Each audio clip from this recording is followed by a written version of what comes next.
Hello students, कैसे हैं आप लोग। आशा करता हूं कि अपने घरों में सकुशल होंगे। जैसा कि आज माहौल है, अपना पूरा विश्व वैश्विक महामारी से गुजर रहा है और कोरोना वायरस का प्रकोप लगातार बढ़ रहा है। जिस स्थिति में आपकी पढ़ाई बाधित हो रही है, इसके मद्देनज़र आपका विद्यालय चिल्ड्रन पब्लिक इंटरमीडिएट कॉलेज आपके लिए ऑनलाइन स्टडी की व्यवस्था किया है, जिसके तहत मैं आज आप लोगों को फिजिक्स पढ़ाने आया हूं। आज फिजिक्स का पहला लेक्चर है। आइए देखते हैं। सबसे पहले मैं बता दूं, क्लास 9th के लिए आज का वीडियो फिजिक्स का है। आपके पहले चैप्टर का नाम है गति, जिसको इंग्लिश में बोलते हैं मोशन। आज का टॉपिक है हम लोगों का गति यानी मोशन। मोशन क्या है, जैसा कि परिभाषा हमने लिख दिया है ताकि कम से कम समय में ज्यादा से ज्यादा पढ़ाई की जा सके। ऐसे ही आप लोग नोट्स भी बना लेंगे। सबसे पहले समझना होगा कि गति है क्या, गति का कॉन्सेप्ट क्या है। तो जैसे मान लीजिए कि गति को समझने के लिए उदाहरण लेते हैं। जैसे मान लीजिए कि पोल, बिजली का पोल आप लोगों ने देखा होगा। अगर बिजली के पोल के पास कोई गाड़ी खड़ी है, किसी समय आप देख रहे हैं कि बिजली के पोल के पास वो गाड़ी खड़ी है, 4 व्हीलर हो या 2 व्हीलर हो। कुछ समय बाद आप आते हैं तो बिजली के पोल से वो गाड़ी कुछ दूर आगे जाके खड़ी हो जाती है, खड़ी हुई मिलती है। इसका मतलब ये हुआ कि पोल तो नहीं चल सकता ना, पोल तो अपने जगह पे ही है, लेकिन वो गाड़ी, वो कार या वो बाइक वहां से हट चुकी है। तो क्यों गई, इसका क्या कारण है? तो इसका कारण है कौन? गति। इसका मतलब यह हुआ कि कोई भी वस्तु समय के सापेक्ष अन्य वस्तुओं की तुलना में अगर अपनी स्थिति में परिवर्तन करता है तो उसके इस अवस्था परिवर्तन को हम गति कहते हैं। आइए और इसको समझने का प्रयास करते हैं। जैसे मान लीजिए कि यहां पर कोई पोल है, ये पोल है। यहां पर कोई व्यक्ति जो है खड़ा है, यानी कि इस पोल के जस्ट पास ही खड़ा है। कुछ समय बाद ये यहां आ गया, यानी कि इस व्यक्ति का लोकेशन अब यहां मिल रहा है। तो भाई ये क्यों आ गया यहां से यहां, क्या कारण है? तो इसका मतलब कोई न कोई कारण है। तो समय के सापेक्ष इसकी स्थिति में देखिए परिवर्तन हुआ। पहले ये पोल के पास था, अब पोल से कुछ दूर आगे आ गया। तो किसके साथ परिवर्तन हुआ? समय के साथ परिवर्तन हुआ। किसमें परिवर्तन हुआ? तो इसकी स्थिति में परिवर्तन हुआ। स्थिति क्या है कि ये पोल के पास खड़ा था, वो उसकी क्या है? स्थिति है, पहली स्थिति है। फिर कुछ समय के बाद समय के साथ जो है वो चल करके कहां आ गया? पोल से कुछ दूरी पे आ गया। इसका मतलब कि उसकी स्थिति में क्या हो गया? परिवर्तन हो गया, समय के साथ परिवर्तन हो गया। भाई इस दुनिया में कोई भी चीज जो भी हो रहा, जो भी घटनाएं हो रही हैं, वो समय के साथ हो रही हैं। हम रुक सकते हैं, समय नहीं रुक सकता। तो कोई भी घटना समय के सापेक्ष ही होता है। हम समय के सापेक्ष क्या करते हैं? पढ़ाई करते हैं अपनी। समय के सापेक्ष कोई भी शेड्यूल निर्धारित करते हैं कि हमें इतने से इतने बजे तक यहां जाना है या इतने बजे कल हमको यहां जाना है। इट मीन्स कि समय हमारे साथ चलता रहता है और समय कभी रुकता नहीं, हम भले ही रुक जाएं। तो इसका मतलब कि गति को समझने के लिए क्या लाएंगे उसमें फैक्टर? समय के सापेक्ष। तो आइए देखिए, परिभाषा लिखा हुआ है, जब कोई वस्तु अन्य किसी स्थिर वस्तु के, स्थिर वस्तु जरूर लिखेंगे क्योंकि एक वस्तु गति कर रही है तो किसके सापेक्ष गति कर रही है? कोई ना कोई उसका आइडेंटिफिकेशन, कोई ना कोई उसका सिंबल चाहिए जो एक स्थिर हो और उसके सापेक्ष वो कुछ दूर आगे चला जाए, यानी कि पहले वहां था और वहां से हट जाए।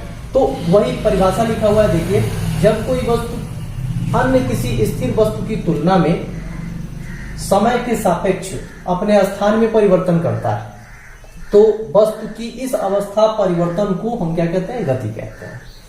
इसको एक शब्द में लिख सकते हैं, इतनी बड़ी परिभाषा लिखने की जरूरत नहीं है। अगर आप समझ गए हो कॉन्सेप्ट को तो एक शब्द में लिख सकते हैं कि समय के साथ वस्तु की स्थिति में परिवर्तन क्या कहलाती है? गति कहलाती है। भाई समय के सापेक्ष उसकी स्थिति में परिवर्तन हो रहा है, तो एक लाइन में लिखा जा सकता है कि समय के साथ वस्तु की स्थिति में परिवर्तन को हम क्या कहते हैं? गति कहते हैं। बिल्कुल सिंपल। अब उदाहरण ले लेते हैं भाई। उदाहरण आप अपने दैनिक जीवन से उठा सकते हैं। आप मान लीजिए कि घर से बाहर निकल रहे हैं, खेतों में जा रहे हैं, चल के जा रहे हैं, अपने घर से दूर जा रहे हैं, तो घर आपका एक स्टेशनरी पोजीशन हो गया। यानी कि स्टेशनरी इन द सेंस कि ऐसा पोजीशन जो कभी अपने जगह से हटता नहीं है। जैसे पोल है, पेड़ है, ये सब स्टेशनरी पोजीशन होते हैं जो अपने जगह से हिलते नहीं है कभी, उनका अस्तित्व तो वहीं समाप्त हो जाएगा। चल कौन रहा है? आप चल रहे हैं। यानी कि आप अपने घर से निकल गए, खेत में चले गए। इसका मतलब कि घर आपका स्टेशनरी पोजीशन था। समय के सापेक्ष आप कहां चले गए? खेत में चले गए। तो आपका चलना या चलती हुई ट्रेन, दौड़ता हुआ आदमी, चलती हुई बस या कार, सूर्य के चारों तरफ पृथ्वी का चक्कर लगाना, आप लोग जानते होंगे, पढ़ाया गया होगा कि अपनी पृथ्वी सूर्य के चारों तरफ क्या कर रही है? चक्कर लगा रही है।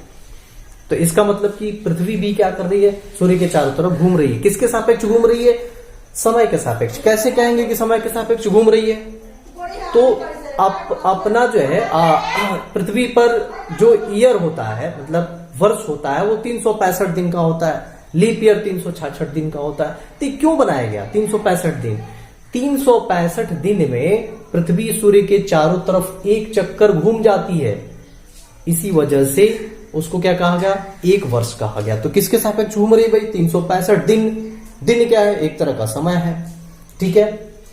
तो इस तरह से जो है कहीं से भी आप देखेंगे तो गति किसके सापेक्ष है भाई? तो गति समय के सापेक्ष है और जो है स्थिति में परिवर्तन करती है। अब आइए इसके जस्ट बाद जो है जो टॉपिक है हम लोगों का वो है दूरी। अब सबसे बड़ी बात होती है कि भाई गति तो समझ लिए, अब दूरी क्या है? दूरी को कैसे समझे? तो दूरी को समझने के लिए देखिए, दूरी और विस्थापन दो तरह की चीजें होती है। ऐसा लगता है कि दूरी और विस्थापन एक ही है, क्योंकि इसका मात्रक क्या होता है? एक ही होता है। देख सकते हैं आप, मीटर मीटर। एसआई मात्रक दोनों का क्या है? एक ही है। एसआई हो, सीजीएस हो या पीएस हो, किसी भी सिस्टम में इसका मात्रक क्या होता है? एक ही होता है। लेकिन फर्क क्या होता है तब जब मात्रक एक ही है? तो क्या ये एक ही हो सकता है क्या? तो नहीं, ये जो है दूरी और विस्थापन एक नहीं हो सकता। दूरी और विस्थापन एक नहीं है। अब कहेंगे कि दूरी और विस्थापन एक क्यों नहीं है? तो आइए देखते हैं। तो दूरी किसी भी वस्तु के द्वारा समय के साथ चली गई कुल दूरी के योगफल को, यानी कि कुल लंबाई के योगफल को हम क्या कहते हैं? दूरी कहते हैं। फिर से समझने का प्रयास करिए।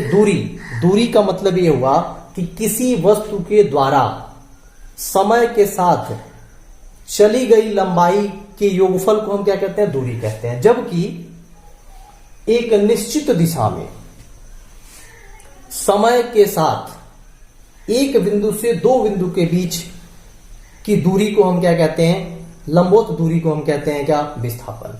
यानी कि दोनों में फर्क हो गया। देखिए अब आइए इसको जो है समझते हैं फिगर से। दूरी, मान लीजिए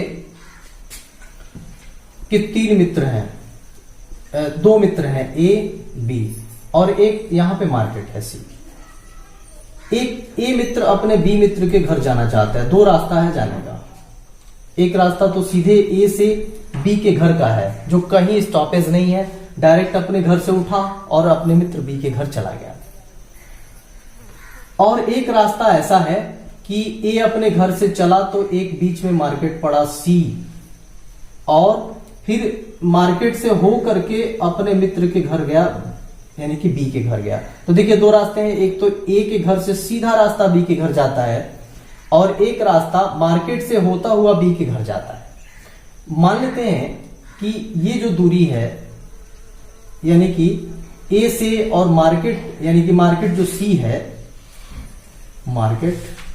सी है, तो तो इसकी दूरी कितनी है, 4 किलोमीटर है। यानी कि ए से मार्केट की दूरी कितनी है, ए के घर से मार्केट की दूरी कितनी है, 4 किलोमीटर है। और फिर मार्केट से उसके मित्र बी का घर कितना दूर है, 3 किलोमीटर है मान लेते हैं, ठीक है। तो चलिए, और इसके घर से यानी कि ए के घर से बी का घर डायरेक्ट कितना किलोमीटर है, 6 किलोमीटर है, सपोज दैट। तो देखिए अब जो है इसके जाने के दो रास्ते हो गए, ए के जाने के। तो ए सबसे पहले जाता है मार्केट में, भाई सोचता है कि कुछ सामान ले लें, कुछ मिठाई ले लें अपने मित्र के लिए। तो पहले कहां जाता है भाई, मार्केट में, और मार्केट से फिर कहां जाता है, बी के घर। तो देखिए यहां पर कितनी दूरी तय किया वो, तो कुल पथ की लंबाई देख लीजिए, ए से और मार्केट यानी ए के घर से मार्केट की दूरी कितनी है, 4 किलोमीटर। तो यानी कि पथ की लंबाई मार्केट तक कितनी है, 4 किलोमीटर। और प्लस अब देखिए सी से यानी मार्केट से कहां जाता है भाई, बी के घर। तो ये पथ की लंबाई कितनी हो गई, 3 किलोमीटर। तो अब ये कहेंगे 4 और 3 7 किलोमीटर की दूरी क्या किया, ये तय किया। विस्थापन नहीं कहेंगे, बिकॉज ये जो है विस्थापन इसलिए नहीं कहेंगे कि इसका पथ बदल गया, पथ इसका क्या हो गया, बदल गया, पथ की दिशा बदल गई। तो अब जो है इसको कहेंगे क्या, दूरी। जबकि अब विस्थापन की बात कर लेते हैं, विस्थापन की। तो विस्थापन में क्या होगा भाई, देखिए अब एक बिंदु से दूसरे बिंदु की लंबवत दूरी को, एक बिंदु का मतलब ए के घर से बी के घर की लंबवत दूरी कितनी है, तो लंबवत दूरी कितनी है भाई, तो लंबवत दूरी है आपकी 6 किलोमीटर, आप देख सकते हैं, ठीक है। तो देखिए ये हो गया विस्थापन। यानी कि अब कहने का मतलब ये है कि ए के घर से बी का घर जो सीधा जाता है, जो लंबवत दूरी है, लंबवत लंबाई है, उसको क्या कहेंगे, विस्थापन कहेंगे। और विस्थापन क्या होता है, सदिश राशि होता है। सदिश और अदिश जानते होंगे, यानी कि सदिश का मतलब वह भौतिक राशि जिसमें परिमाण के साथ साथ क्या हो, दिशा भी हो, और दूरी क्या है, अदिश राशि है। यानी कि अदिश का मतलब ये हुआ कि वह भौतिक राशि जिसमें जो है केवल परिमाण हो, दिशा न हो। तो देख लीजिए दूरी में कोई दिशा नहीं है भाई, एक बार इधर जा रहा है तो फिर इधर मुड़ जा रहा है, तो कोई दिशा निर्धारित नहीं है। लेकिन विस्थापन में दिशा निर्धारित है, ए से उठा और एक ही डायरेक्शन में चल के बी तक चलाया। तो इसमें क्या है, विस्थापन भी है, ठीक है। तो इसलिए ये क्या कहलाएगा, ये विस्थापन, यानी कि ए से डायरेक्ट बी के घर जाने का जो पथ है, जो पथ की लंबाई है, उसको क्या कहेंगे, विस्थापन कहेंगे।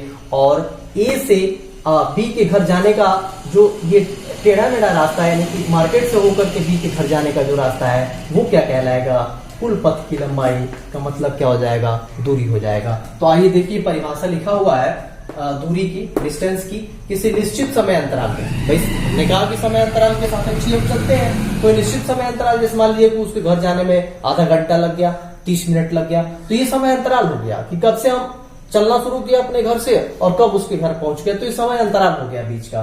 तो निश्चित समय अंतराल में वस्तु द्वारा चली गई मार्ग की कुल लंबाई को देख लीजिए, मार्ग की कुल लंबाई को 4 किलोमीटर प्लस 3 किलोमीटर, कुल लंबाई को क्या कहते हैं, हम दूरी कहते हैं, ठीक है। देख लीजिए दूरी कहते हैं। अभी हमने कहा कि यह एक क्या है, अदिश राशि। अदिश इसलिए है कि इसमें दिशा निर्धारित नहीं है, एक बार इस दिशा में चल रहा है तो एक बार इस दिशा में चल रहा है, तो पर्टिकुलर दिशा निर्धारित नहीं है, तो इसलिए क्या हो गया, अदिश राशि हो गया। यह हमेशा हमेशा धनात्मक होता है, हमेशा हमेशा क्या होता है, धनात्मक होता है। दूरी कभी भी ऋणात्मक नहीं होती।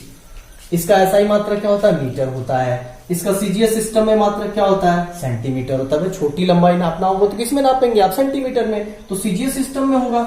और बड़ी दूरी नापना होगा तो किसमें नापेंगे, मीटर में, तो एमकेएस या एसआई सिस्टम में होता है। अब ऐसे ही विस्थापन, यानी कि इंग्लिश में बोलते हैं क्या, डिस्प्लेसमेंट, ठीक है, याद रखेंगे आप लोग। एक निश्चित दिशा में, देखिए दिशा की बात कर रहा है, क्यों, क्योंकि अभी हमने कहा कि विस्थापन क्या है, सदिश राशि है।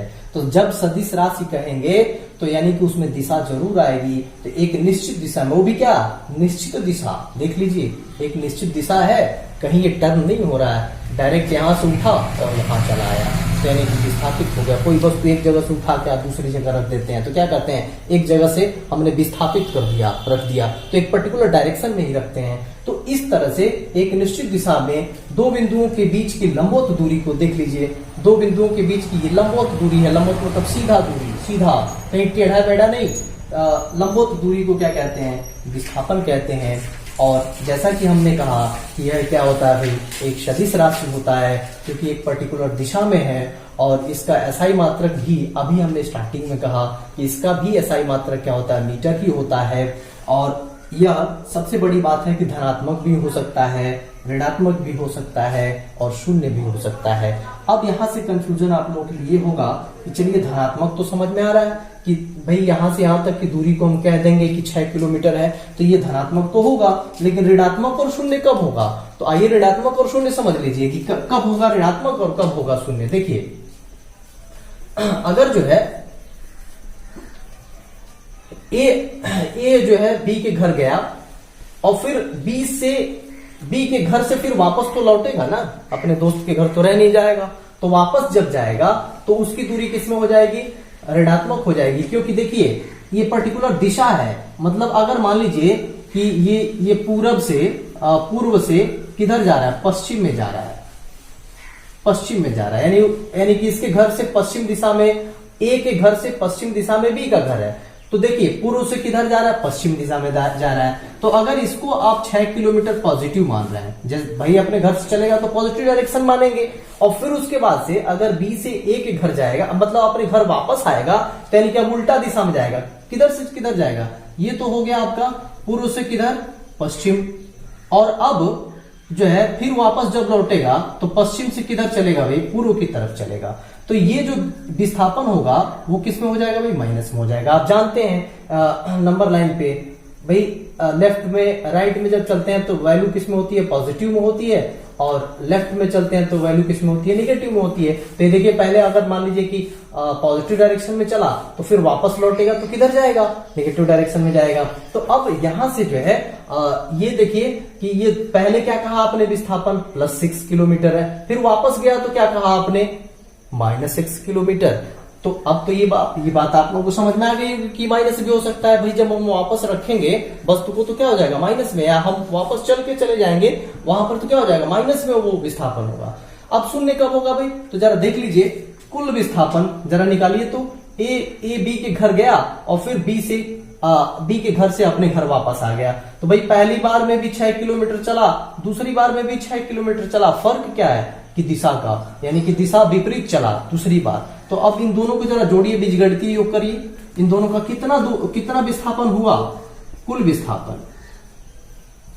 भाई कुल विस्थापन कहेंगे ना, 6 किलोमीटर आया 6 किलोमीटर गया, लेकिन दिशा उल्टा है, तो इसका मतलब कि पहली बार में +6 किलोमीटर चला और फिर दूसरी बार में कितना चला, -6 किलोमीटर चला।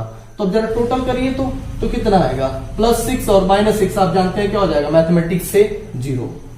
तो यानी कि ये देख लीजिए विस्थापन क्या हो सकता है भाई, 0 भी हो सकता है।